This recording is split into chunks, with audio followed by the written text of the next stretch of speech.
What's up, everybody, and welcome back to the channel. Unfortunately, Serbia is not available this week yet again, so it's just gonna be me this time. We're kind of in the middle of doing the Arknights iceberg, and while I don't like to kind of insert a video in between two different parts, I felt like continuing the iceberg video without Serbia was not the play. So instead, I'm gonna be checking out some needed lore for getting into Endfield. Which, that being said, I've been enjoying Endfield immensely. Honestly, the factory part does so much for me.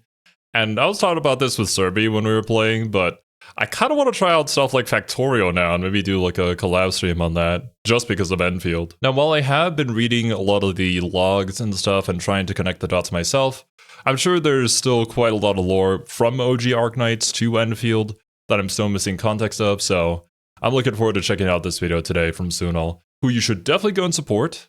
Link very top of the description, like always. And of course, just in case it happens, if there is something that I may know of as like a story spoiler, because I did finish the main story for Endfield already, or at least I'm currently up to date with it in Wuling, I might mention it here, so be warned. Every time I get to talk about Arknights lore, I am so happy because I legitimately think it's one of the best stories I've read. And with Endfield coming out, I'm glad that even more people will show an interest in the lore of it, even if it's only to get context for stuff in Endfield, which... That is a really good point, because Arknights as a game, I think the tower defense, I've been playing the OG game, the tower defense game a bit, and I've been growing to like the tower defense more.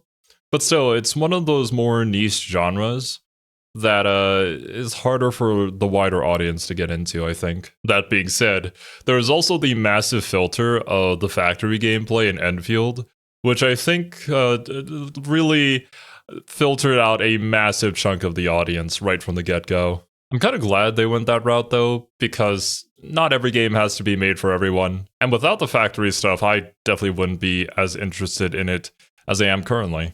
Is what this video is. Essentially, I want this video to be a quick, well, the word quick is relative, but I wanted it to be a quick pick-me-up for the lore leading into Endfield for people that have not been able to get into Arknights, or who play it and don't have time to read the story that has a longer word count than if you were to read the Bible 3 times over.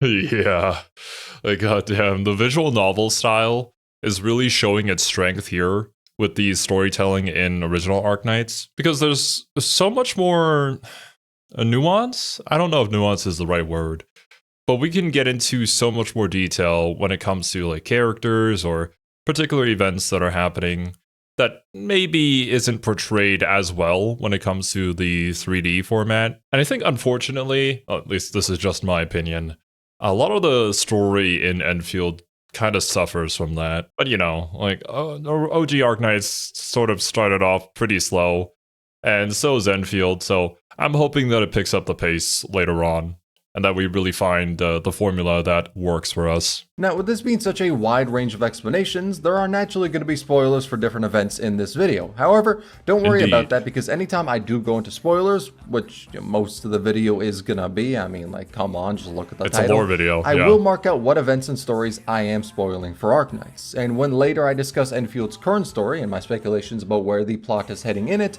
I will give out more warnings. Also, to clarify, the information on what to explain is based on the story of the game from the second closed beta, which started November 28th. Now, I doubt the story is going to change much for the final release of the game, considering there isn't that much time for big sweeping changes, so I'm not worried about that. The only reason I bring this up is to preface that this is the starter explanation, pretty much. Because the future updates like 1.1 or whatever bring up more story that relates back to Arknights, like faction name drops or whatever. This video will not be going into that. I'm just here to give the prep work and maybe make you a bit more interested in trying out Arknights after you've enjoyed Endfield. Basically, I just don't want you to feel lost going into Endfield if you haven't played the original like other people have. So this is my best attempt to cover what I think the story will go into, so when these plot points from Arknights are brought into Endfield, you'll have the context of it. I can definitely see people who played the original and know the story and know the characters appreciating so much more, especially with the introduction section of the game, with that whole like dream sequence.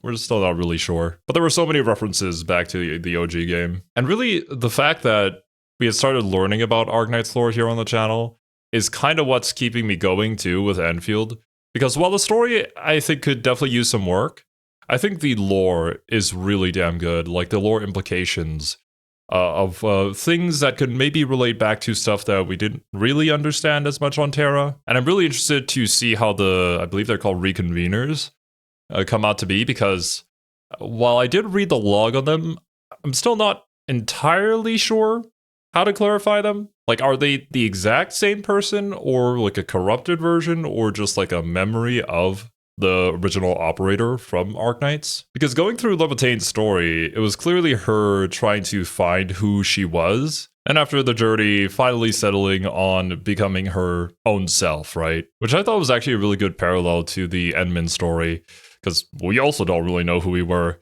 Everybody just keeps telling us who we are. So I wonder if that's going to be the case for all the reconveners, or if they're struggling with something similar, or maybe they just don't really care that much. To be honest, that's a bit of a lie. I'm just here because I like ranting about the lore like a crazy person. But this crazy person was also able to have this video sponsored by Hypergriff, the creators of Endfield. Nice. So thank you to Hypergriff for sponsoring this video, and with all of that out of the way, let's talk about the lore.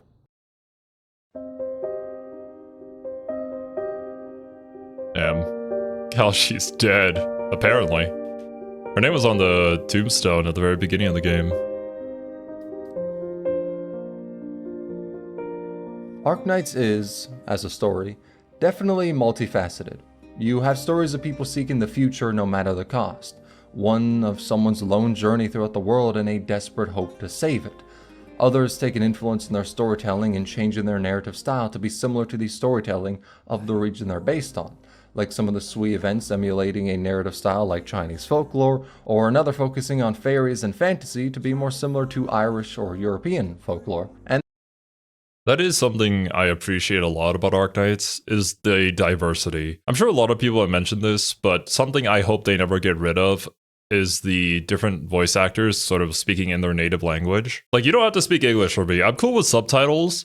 I just want to hear something sort of authentic, you know? It really helps with the world building and, I guess, the immersion when you're experiencing the story. And then you have some that are stories of a logistics company owned by a talking penguin, or a slice of life in what is undeniably one of the worst places in the world to live.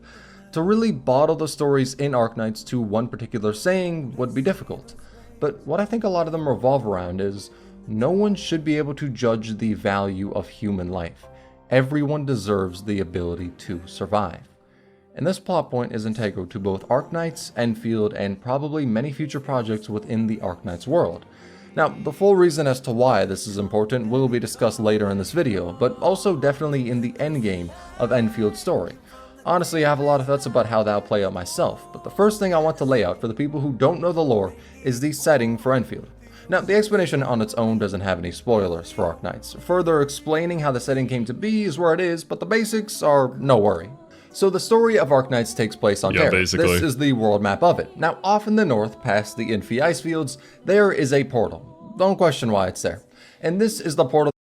Okay, so I do know a little bit about this from reading the logs in-game. I'm fairly certain that people went through the portal here and then discovered Talos 2.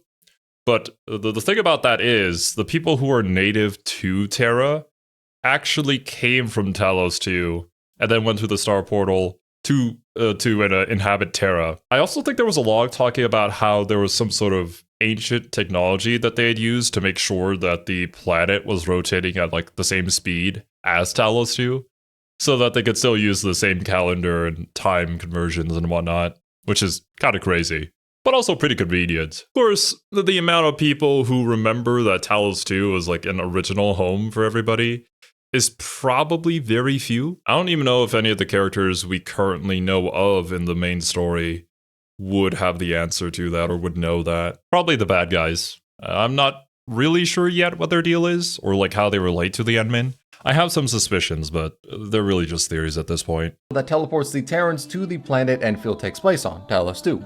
Well, actually, it's a moon of Talos if we're being particular. Yeah. Now, for reasons we'll talk about later, the portal is pretty much the only way for Terrans to get to Talos 2. However, during the events of Arknights, the portal, called the Stargate, doesn't work. But some years in the future, the Terrans are able to open it during an operation done under Rhodes Island's oversight. Then they take the wormhole to Talos 2, and 5 years after that, the portal was cut off and the people in Talos 2 have not been able to reach it. I believe the log said this happened during like the first Agaloy War. Was it the Blight, the Ether, that ended up corrupting it or destroying it? Or maybe it was just destroyed during the whole ruckus with the Agaloy. Who I'm still not sure where they come from or how they operate. It's almost like they're just rock formations that have been given life. That might be something I have to read more on, but maybe we don't have enough lore to know. That is the current situation. All in all, a pretty rough one. The people on Talos 2 are left to fend for themselves on this unknown planet. Now, a positive of that has been that diplomatic relationships on Talos 2 have generally seemed more cordial than they were on Terra. I mean, sure, they nearly had a civil war in the past, but only having one war between themselves in 152 years is still doing considerably better than Terra. Now, yeah.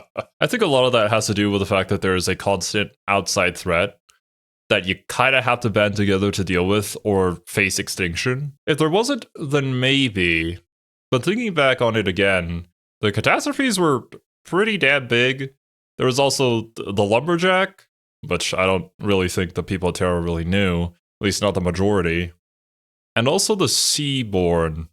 Those seem like plenty of threats, but maybe the fact that we have a medicine that can, well, it doesn't cure, it suppresses neuropathy, that it has helped out a lot when it comes to relations and tensions within communities. There's a lot less discrimination due to being infected nowadays too, so I guess that's good.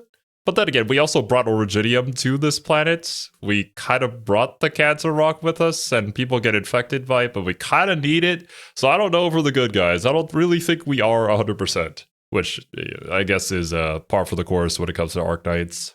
Granted, they do also need to contend with Agaloy fighting against them constantly, the Bone Crushers, and the Blight that erases all life and information links. So, they're not doing much better. In fact, you could very well say the situation on Talos 2 is getting more dire as time passes. It really seems like the very planet is fighting against the Terrans, not within the sense that the planet is sentient or whatever, but within the idea that it is incredibly hard to inhabit. Endfield is very much a story about life surviving and thriving on that new planet, but now the question is, why was there a portal on Terra that led to Talos 2? The technology on Terra isn't exactly backwater, but they're not really a civilization that has the ability to just make a wormhole out of nowhere. I mean, if the first civilization, which I assume he's about to get into here, was that advanced that they had the tech to make sure the rotation of the planet was the same, they probably have stargates. Not to mention, why was there also one on Talos 2, a planet countless light years away? Well, that is where these spoilers come up. The explanation contains spoilers for the Babel event in Arknights and Lone Trail. Now, to be clear, this story plot point is one that spoils those events, and I would say specifically those, because... Gotcha. We did check out Babel, but we haven't done a dedicated video on Lone Trail yet. A lot of you guys have been asking for it because it's really damn good, apparently. I think I have enough info at least to start piecing things together, though. We'll definitely do another video on it at some point.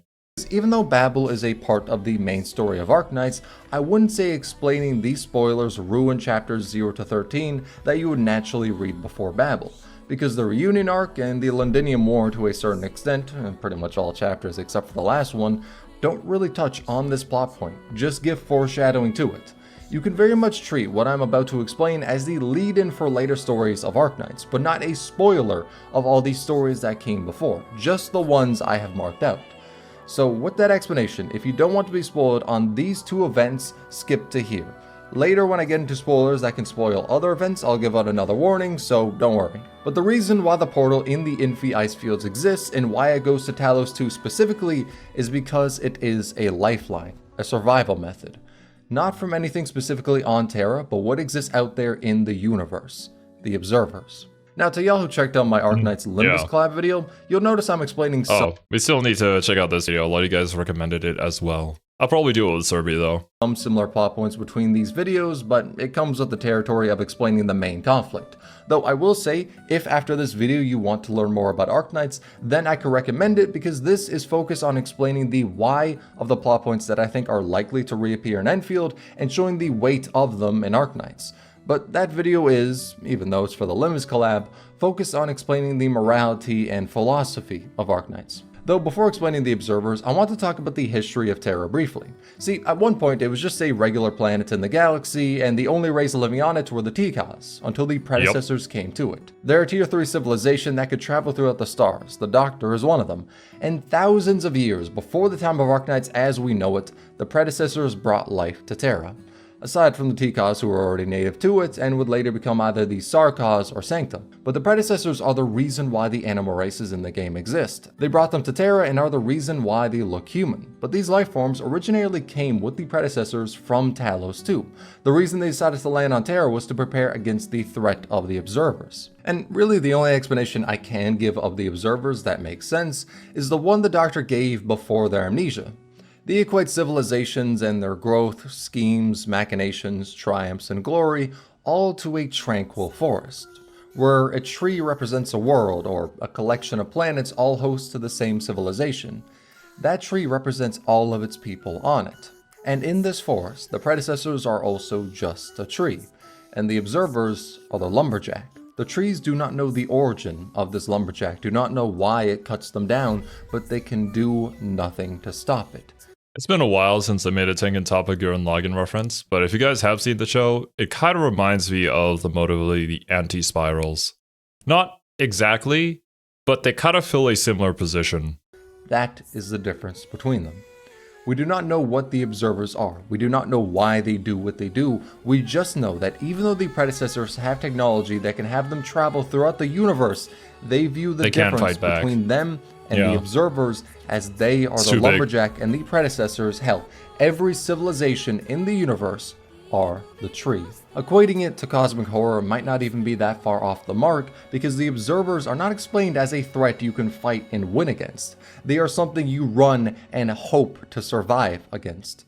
The predecessors did not go to Terra to win against the Observers. They went there to survive by any means necessary. But then the question is asked, if the Observers are such a big threat, why did it take so long for them to be mentioned in the story? I'm pretty sure the first time they were specifically mentioned, not just foreshadowed because that happened year 1 of the game with Astasia's operator profile, amongst other things, but the first time they were mentioned specifically in the story was the Lone Trail event, and that was 4 years into the game. Goddamn. And why aren't the predecessors talked about often as well? And the answer is because the Observers already came to Terra and wiped out most of the predecessors. That's why Arknights as a story isn't based around this big cosmic threat all the time. It's focused foremost on very human stories, but the threat of the Observers is still appearing to be the endgame of the story. Not to beat them, but the question about how the people on Terra can survive them. Especially considering how they seem to be infatuated with consistently fighting each other instead of actually unifying against the threat. But thankfully for them, the experiments the predecessors did to try and survive, even though it didn't end up saving them, ended up helping the Terrans survive. And some ended up murdering a considerable amount of them, but that's something left to talk about on a different day because it doesn't relate back to Endfield. That we know. Yeah, the whole TCAS into Sarkaz and Sancto thing, it seems pretty interesting. I did read a little bit on it, but something about like the law being some sort of supercomputer that controls the Sancta, I thought was a really neat idea. As of now. So the plans the predecessors had that I'll be talking about are the Preserver Project, Starpod, Stargate, and Originium. First up is a Stargate, as that is what leads into Endfield. So the portal that goes to Talos 2 was created by the predecessors as an escape plan to use before the Observers came. But the Observers arrived much earlier than anticipated, so it couldn't be finished. As a result, Collapsals arrived through the Stargate, and they are kinda pretty damn scary. The reason as to why most people in Terra don't know about the Stargate or go to it now is largely in part because of the Collapsals. So what does that mean exactly? Like the Stargate project couldn't be completed in time so the Collapsals came through? Was there some sort of leak into another dimension or something and it opened up the way for them to come to Terra? Because I was looking at descriptions for the Collapsals and I believe the wiki said that they, well, some of them have the ability to affect like reality as well as time. And then when you go to read the log for Blight, I believe it says something along the lines of active Blight also possesses those same abilities to, you know, bend reality, bend time. I wonder if the two are somehow connected in some way. It's hard to say because in media, the whole bend reality, bend time thing is kind of common when it comes to the enemy. So I don't know if that's a tell or anything like that. The fact it's like 20 million miles up north, it doesn't really help much either, but the collapsals are a pretty big reason. Now, to put it briefly, not much about them is known, but what we do know is they have exhibited a certain degree of reality warping and space-time manipulation. So when you're in contact with them, the world simply doesn't function how it should. We also know they don't need to hunt for food or a need to eat, they're just incredibly aggressive regardless of that. They've been known to cause the total loss of a person's ego and emotion. They're capable of mind control, hallucinations, mirages, and when someone succumbs to them, they become incredibly violent and are able to infect others with this as well. Yeah, I think people who come in contact with the blight, if they survive, there's like a particular term for it. It affects their brain, and some of them start hearing voices and hallucinations in a similar manner as to what he's saying here. So maybe? However, they seem to be unable to interact with the world unless they are being observed. But this comes as a double-edged blade because knowledge about them and emotions, such as fear, in turn power them. So most knowledge about them is heavily restricted. Humanity has been able to fight a classic, really. Same thing with Chaos and Warhammer. It's best the majority of people don't know about them because the moment they do, they invite it into, well, their house, their home, themselves. Against them. For example, all major nations on Terra have one incredibly elite fighting force. For Victoria, it's the Steam Knights, Ursus the Emperor's Blades, and Laterano the Apostolic Gun Knights. And the ones fighting against the Collapsos in the north have been the Emperor's Blades from Ursus, Snow Priest from Sami, Tianchi from Yan, and Wendigos, though they face extinction soon. But the reason I bring this up is because Collapsos come from an interdimensional space that does overlap, albeit partially, with real space, and it's known as the Ether Side, or Aether Side, really. Which other one?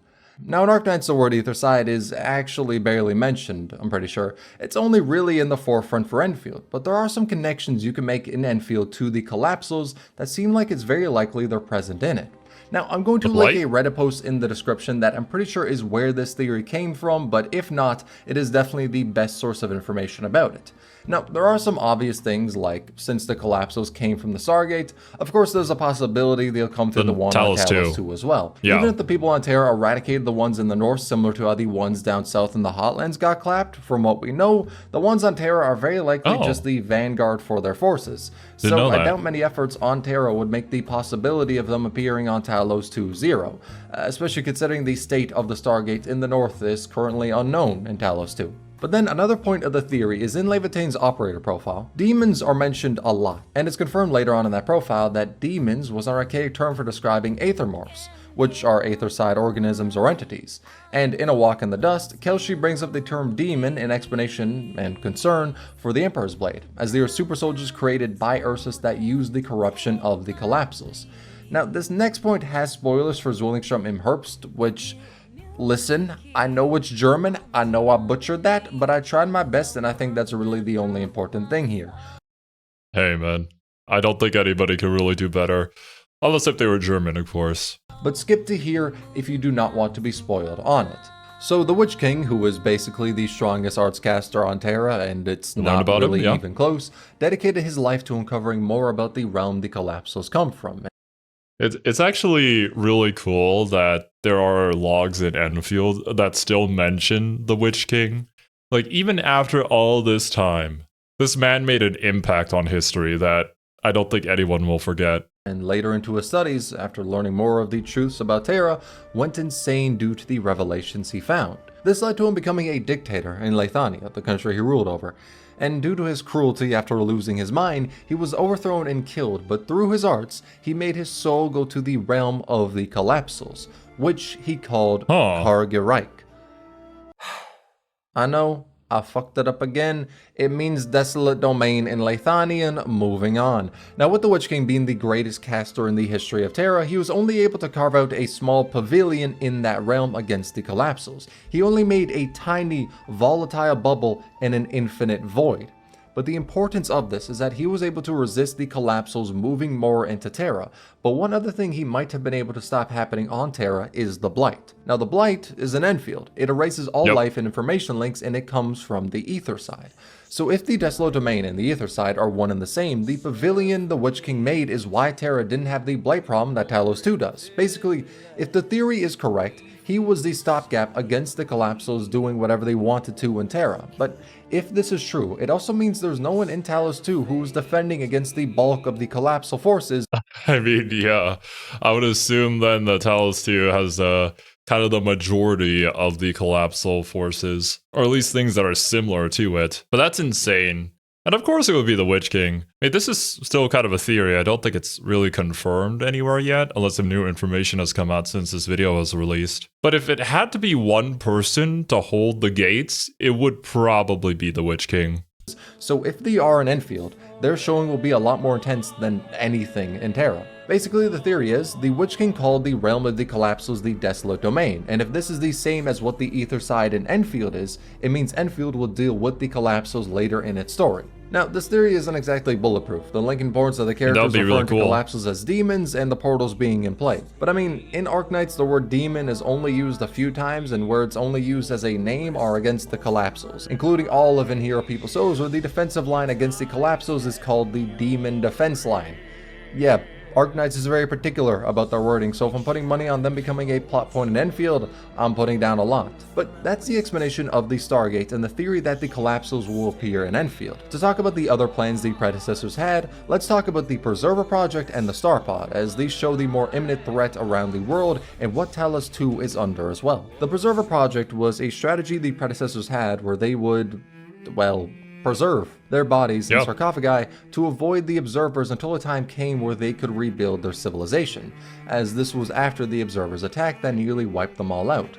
But to see this project fully realized, they needed a preserver to look over the sarcophagi and wake them up at the right time. They basically needed a guardian angel who would be responsible for saving their civilization. But they couldn't just make the preserver an AI, as they were worried the observers could take it over if so, and a person wouldn't do because their body would wither away with time. So they decided to upload the consciousness of a predecessor to make them an organic AI, and Trevor Friston volunteered for that role. He spent the next 13,000 years alone in a cave far underground, watching over his civilization in hopes to save them. The entire time broadcasting signals to space in hopes other predecessors would hear, but he never got a single response. And as time passed on, as the consciousness of a human needs to endure 13,000 years alone, he starts to notice the vital signs of the predecessors start to fade, with no hope for his civilization in sight. That must be crushing, dude. Imagine being that guy. I'm so glad I'm not. Around the same time, Christine Wright wishes to uncover a secret on Terra, why the stars are always shifting.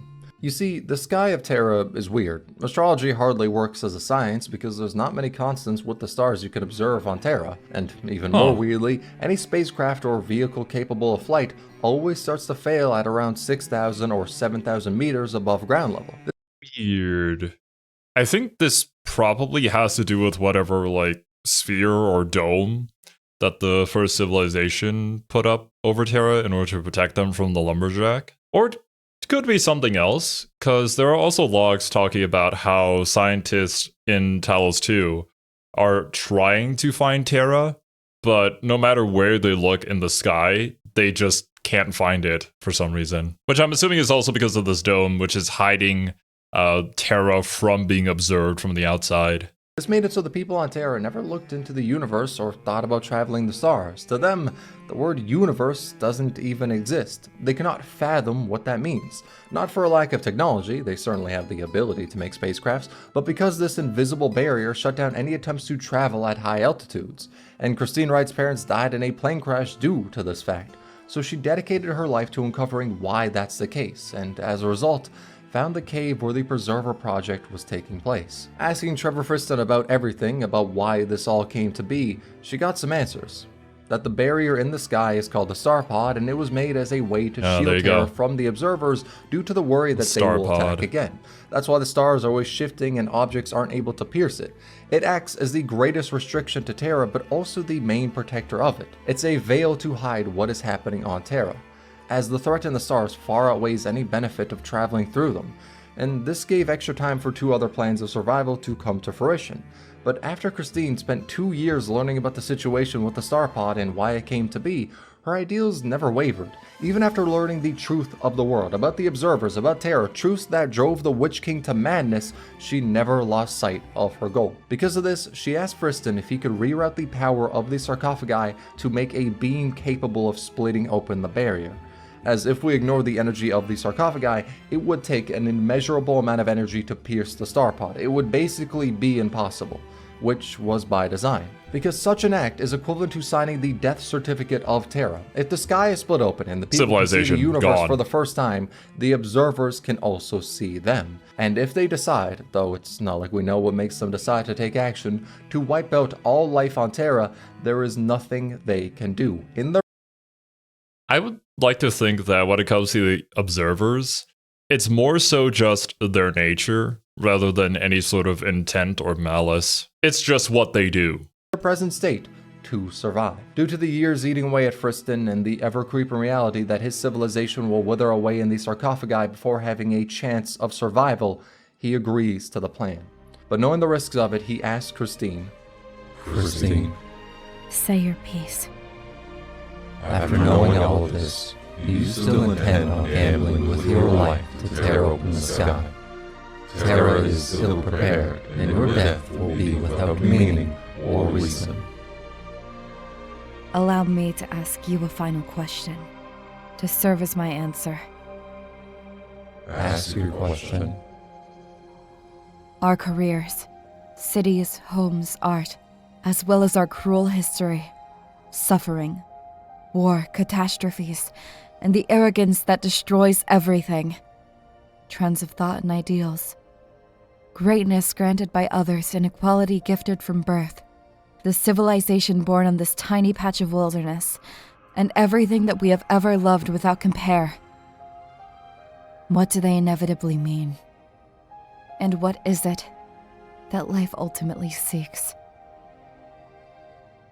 The answer is the future. If life on Terra is going to evolve, then this is the push they need. So she follows through with her plan, aiming the beam against the Star Pod, and in a showing that almost the entirety of Terra can witness, from the Seaborn in Iberia, the musicians in Laterano, the nobles of Victoria, all see Christine Wright tear open the sky and show Terra that they have been living in a protected bubble surrounded by an incomprehensible universe. She launches her shuttle into space through the opening she made and quickly runs out of power for it. Drifting in space, she starts the status chamber and records one final message, a good night to Terra, before she is lost in space for countless years. Lone Trail is widely seen as one of the best stories in Arknights, for good reason. It was basically the turning point of the plot. This is what first revealed the major conflict of the story, and how it relates to Endfield is that Terra's on a timer. We don't know how long this timer is, we don't know when they'll face extinction, but we know they need a plan to survive the observers. I see, okay. So after the events of Lone Trail, people realized, and that's probably when projects to get the Stargate up and running again began. And maybe the people working on it didn't even know what it was, but it was an option to escape. That must have been insane, though, to go through this story, especially if you were there since day one for Arknights, and then you finally get the reveals of all these things that you've been questioning for a very long time. Because they cannot fight against them and win. So her actions, making Terra aware of the threat, is what was probably a driving factor in the project to get to and start opening the portal to Talos 2. Given time, it would have happened eventually, but her showing Terra that they are not ready for what is out there, that was the push they needed. But another thing is that the Star Pod does not exist on Talos 2, within most areas. There is something similar in the northern. I was gonna say, I did read a log saying that it was similar to what was covering Terra, but it wasn't exactly the same thing. I forget what it's called, he'll mention it here, I'm sure. Polar region and in some other specific places, but it's not enveloping the entirety of it. So with Talos 2 not having a veil like Terra does, and Terra's veil opening for a time but self-repairing after some years pass, it's getting more and more likely that the observers are going to be a major threat for Talos 2 or Terra. If the portal is a means to help save life on either of those planets by traveling to the other, like an escape plan, then it currently being out of commission is reason to be terrified. Oh yeah, you got nowhere to run. And I don't think the people on Talos 2 have the technology to recreate the Stargate or fix it. Which, I guess going back to the conversation about how the people here are cooperating with each other, I kind of understand it more now, because yeah, there was war, there was strife, there was discrimination on Terra, but people did not know about the observers. The moment you do know about the lumberjack, I'd probably shut up and get to work.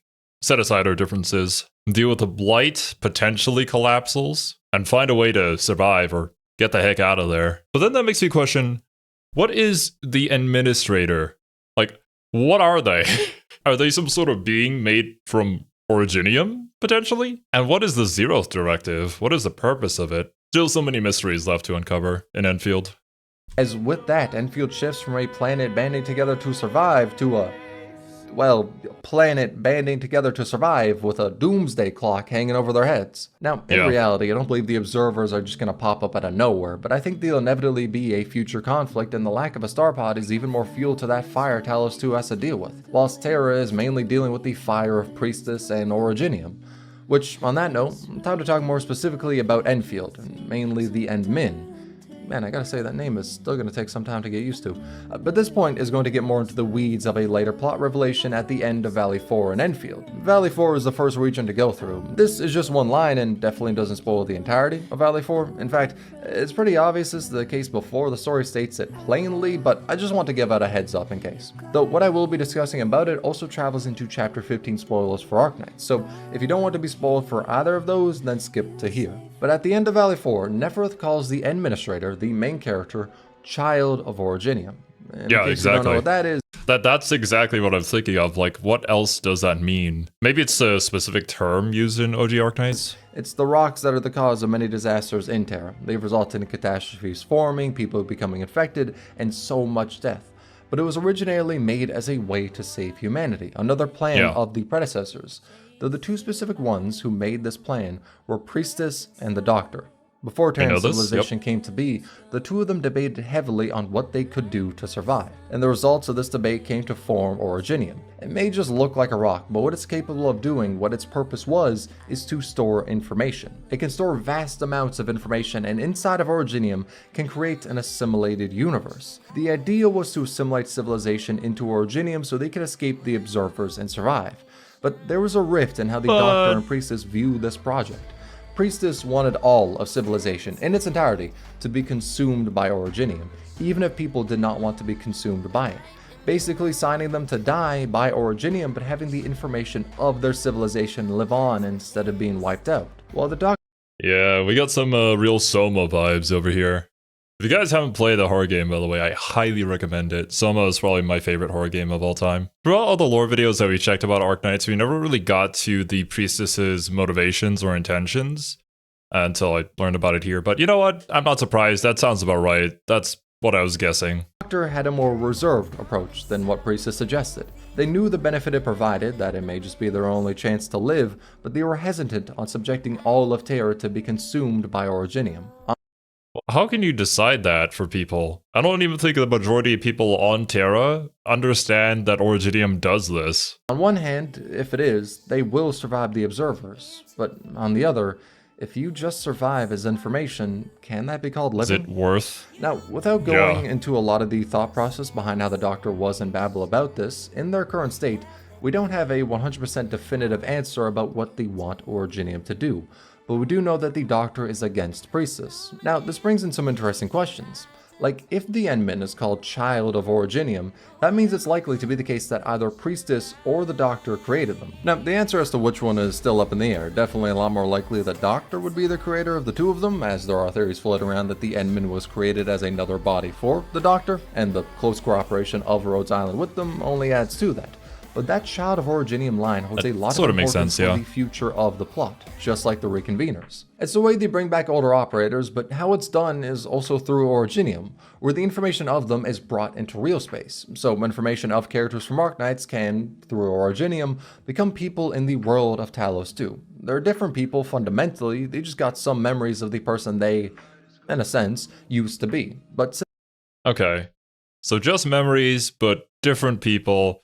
To us, though, like, we know who they are. It goes into that whole question of the assimilated universe, that when a version of you gets copied in there, is that your consciousness, or is that like a screenshot of you, essentially, a snapshot of you at a particular point in time in your life that continues to exist and end up becoming its own thing, becoming its own sentience? And then when you take it out of that, I believe it's sometimes referred to as the Originium Woods.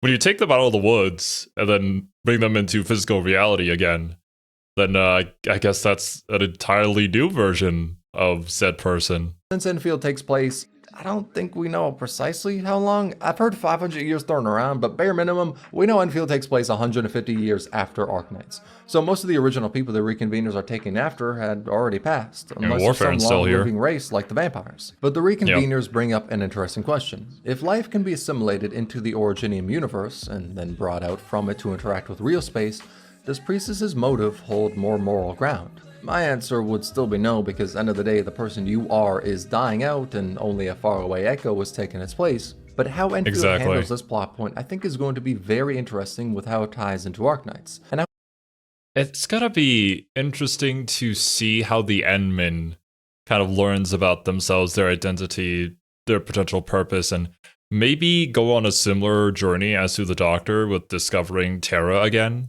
Rediscovering Terra and learning about the people and getting attached to them and coming up with their own opinions. Unless, of course, if we are just the Doctor, and then we're doing it all over again, but we don't realize it. We could also just be the Doctor's Reconvener, I suppose? Our complete mastery over Originium arts is quite suspect, though. I hope to see similar stuff like this in Endfield, because Arknights is already such a vast world, there is so much to explore.